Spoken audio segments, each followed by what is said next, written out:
بسم اللہ الرحمن الرحیم۔ السلام علیکم ورحمۃ اللہ وبرکاتہ۔ سنو ہسٹری چینل میں آپ لوگوں کو خوش آمدید۔ امید ہے آپ سب خیریت سے ہوں گے۔ آج کی ایک بہت زبردست تحریر ہے، امید ہے آپ نے سنی بھی ہوگی اور نہیں بھی سنی ہوگی۔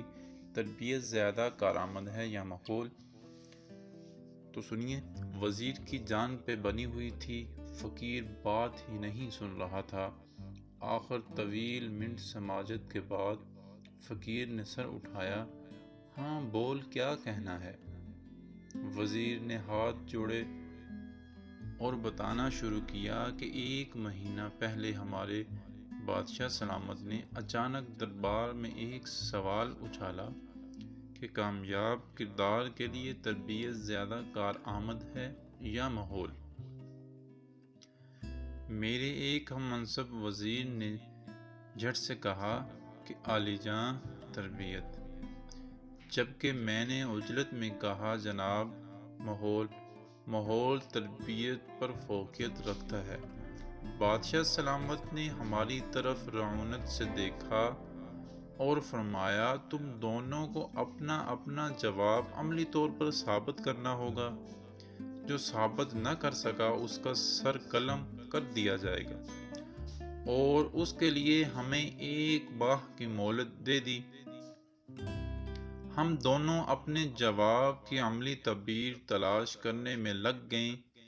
میں سوچ کے پاگل ہونے کے قریب تھا، مگر کچھ سمجھ میں نہیں آ رہا تھا کہ 24 دن بعد اچانک میرے ہم منصب وزیر نے میری موت کے پروانے پر گویا دستخط کرتے ہوئے دربار میں اپنے جواب کو عملی طور پر ثابت کرنے کی اجازت چاہی۔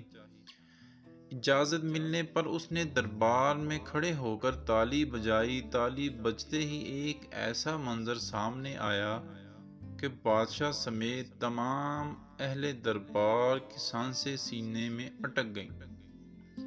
دربار کے ایک دروازے سے 10 بلیاں منہ میں پلیٹیں لیے، جن میں جلتی ہوئی موم بتیاں تھیں، ایک قطار میں چلتی دربار کے دوسرے دروازے سے نکل گئیں۔ نہ پلیٹیں گری اور نہ موم بتیاں بجھیں۔ دربار تعریف و توصیف کے نعروں سے گونج اٹھا۔ میرے ہم منصب نے بادشاہ کی طرف دیکھا اور بولا، حضور یہ سب تربیت ہی ہے کہ جس نے جانور تک کو ایک درجہ نظم و ضبط کا عادی بنا دیا۔ بادشاہ نے میری جانب دیکھا۔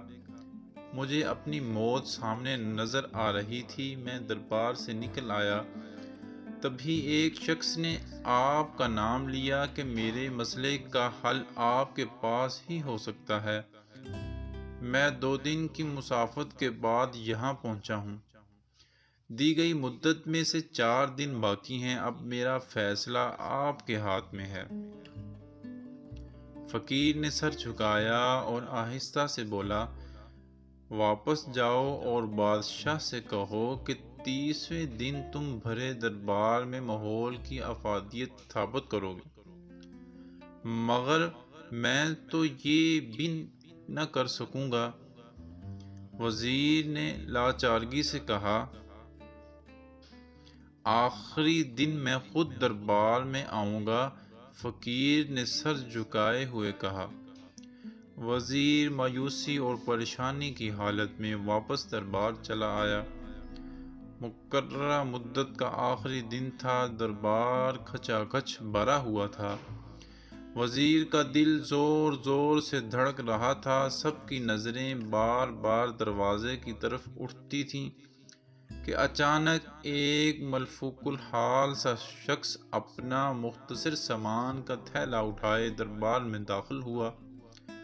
بادشاہ کی طرف دیکھا اور بولا، وقت کم ہے، میں نے واپس جانا ہے۔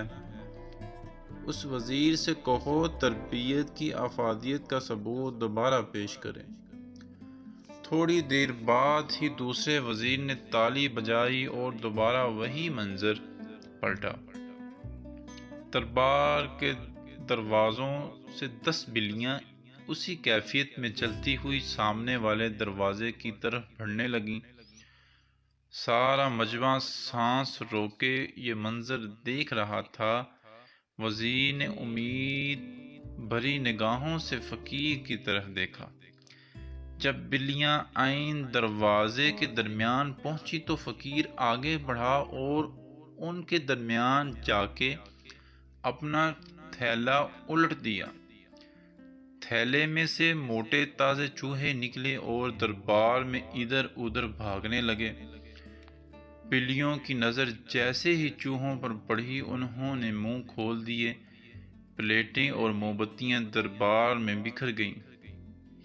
ہر طرف بھگدڑ مچ گئی۔ بلیاں چوہوں کے پیچھے لوگوں کی جھولیوں میں گھسنے لگیں۔ لوگ کرسیوں پر اچھلنے لگے۔ دربار کا سارا نظام درم بھرم ہو گیا۔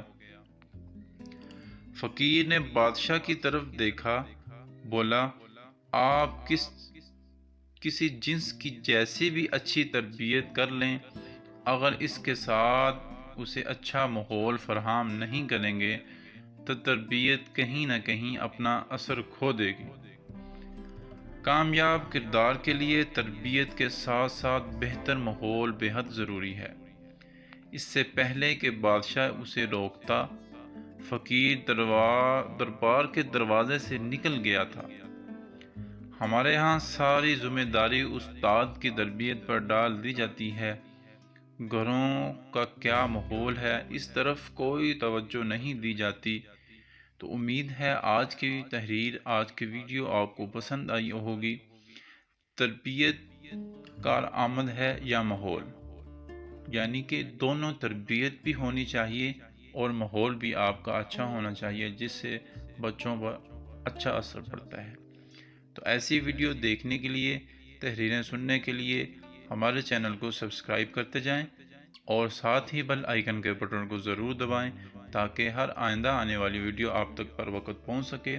تب تک کے لیے اجازت دیں، اپنا بہت سارا خیال رکھیے گا، مجھے دعاؤں میں یاد رکھیے گا۔ اللہ حافظ۔